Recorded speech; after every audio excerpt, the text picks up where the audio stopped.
اب سوال پیدا ہوتا ہے قیام اللیل سے مراد کیا ہے؟ یہاں پہ میں تراویح کا جو پس منظر ہے وہ بیان کر دینا چاہتا ہوں۔ دیکھیے، جیسا کہ ہم نے خطبے میں بھی دیکھ لیا، اللہ نے قیام اللیل جو ہے اسے فرض نہیں ٹھہرایا، تطوع۔ قرآن مجید میں بھی اس کا کوئی ذکر نہیں، احادیث میں اس کی تشویق و ترغیب پوری موجود ہے۔ ایک اور حدیث بھی ہم بعد میں پڑھیں گے اس پر۔ اس کا پس منظر کیا تھا کہ اس کو چھوڑ دیا گیا۔ اب ظاہر بات ہے مسلمانوں میں کمزور بھی ہیں، مسلمانوں میں وہ مزدوری کرنے والے بھی ہیں، روزہ تو فرض ہے ان پر، چاہے مئی کا مہینہ ہے اور گندم کاٹنی ہے، روزہ تو پھر بھی رکھنا ہوگا، یہ سب کچھ ہے۔ لیکن یہ کہ رات کو پھر کھڑے رہنا ان کے لیے، جاگنا ممکن نہیں، لہذا ان کے اوپر یہ چیز فرض نہیں۔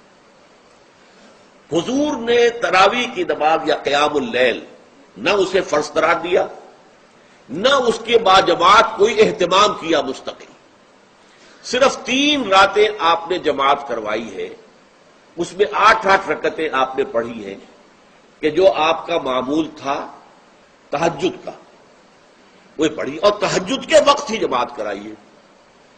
یہ ہے وہ حدیث۔ اس کے علاوہ کسی نماز تراویح جو ہے جو ہم پڑھتے ہیں 20 رکعتیں عشاء کے ساتھ متصل، اس کا کوئی ذکر نہ دور نبوی میں ہے نہ دور صدیق اکبر میں ہے۔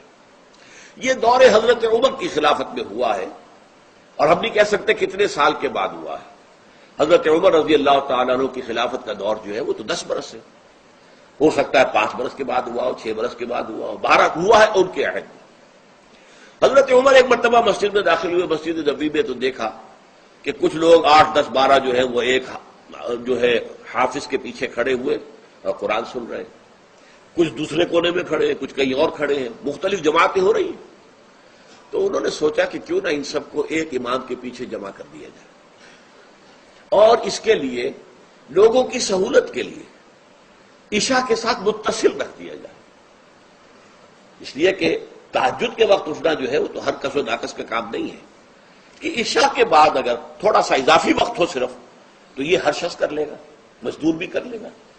لہذا آپ نے یہ نظام تجویز فرمایا کہ عشاء کے متصلاً بعد 20 رکعت نماز پڑھی جائے اور ایک امام کے پیچھے پڑھی جائے۔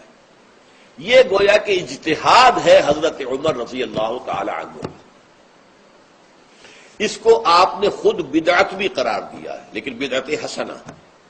بدعت کس اعتبار سے؟ لغوی اعتبار سے، نئی بات، اس لیے کہ حضور کے زمانے میں نہیں تھی، تو یہ اس طریقے سے ایک نئی بات ہے۔ لیکن یہ بات چونکہ بہت اچھی ہے، بہت عمدہ ہے۔ آپ جب یہ نظام چل پڑا تو ایک دن مسجد میں آئے، دیکھا کہ بڑی بھری مسجد ہے، صحابہ کھڑے ہیں اور ایک امام کے پیچھے قرآن سن رہے ہیں۔ آپ نے فرمایا نعم البدعۃ ھذہ، یہ جو ہم نے نئی بات شروع کی ہے یہ بہت اچھی ہے، بہت عمدہ ہے۔ اب یہاں سے فرق واقع ہو گیا ہے۔ ایک تو اہل تشیع جو ہے وہ تو ویسے ہی حضرت عمر سے بہت دشمنی رکھتے ہیں، عناد رکھتے ہیں، تو حضرت عمر کے اجتہادات سے انہیں نفرت ہے، انہیں دوری ہے، چاہے وہ کوئی سا بھی حضرت عمر کا اجتہاد ہو۔ ہمارے ہاں اہل حدیث حضرات بھی در حقیقت حضرت عمر یا کسی اور خلیفہ راشد کے فعل کو وہ سمجھتے ہیں کہ یہ ایگزیکٹو آرڈرز ہیں، یہ ہمیشہ کے لیے نہیں ہے۔ حضرت عمر نے اپنے دور میں ایک نظام قائم کیا، ان کے دور کے لیے ٹھیک تھا، یہ ہمیشہ کے لیے نہیں۔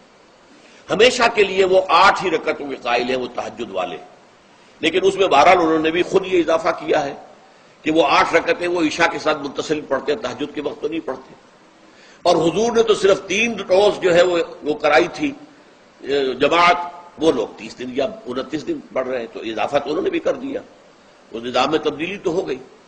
لیکن اہل سنت جو کہلاتے ہیں، ہمارے جو 4 جو ہیں، جو ہمارے مسلک ہیں، حنفی، مالکی، شافعی، حنبلی، ان کا اتفاق ہے اس پر حضرت عمر کا، کیونکہ ان کے سامنے اصول یہ ہے کہ حضور نے فرمایا علیکم بسنتی وسنت الخلفاء الراشدین المہدیین، تم پر لازم ہے کہ میری سنت کو پکڑو مضبوطی کے ساتھ، اور میرے خلفاء راشدین مہدیین جو ہیں ان کی سنت کو پکڑو۔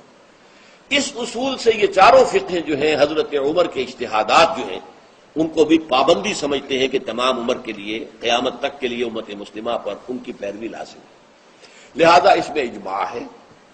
اور یہاں تک کہ یہ سب سے آخری جو اس میں مسلک پیدا ہوا ہے زمانی اعتبار سے، سب سے پہلے مسلک جو ہے حنفی پیدا ہوا ہے، پھر مالکی پیدا ہوا ہے، پھر شافعی پیدا ہوا ہے، اور پھر حنبلی آخری ہے۔ اور امام احمد ابن حنبل بہت بڑے محدث بھی ہیں. مسند احمد ابن حنبل جو ہے وہ بہت بڑی کتاب ہے، بہت اہم کتاب ہے، جامع کتاب ہے. تو ان کے ہاں بھی 20 رکعتیں ہیں. چنانچہ حرمین شریفین میں، سعودی عرب میں، مکے اور مدینہ منورہ میں جو نماز تراویح ہوتی ہے اس کی 20 رکعتیں ہیں. لیکن اہل حدیث حضرات جو ہے وہ اس 8 کے اوپر اکتفا کرتے ہیں. بہرحال یہ ایک اختلاف ہے جو میں نے اس کا پس منظر بیان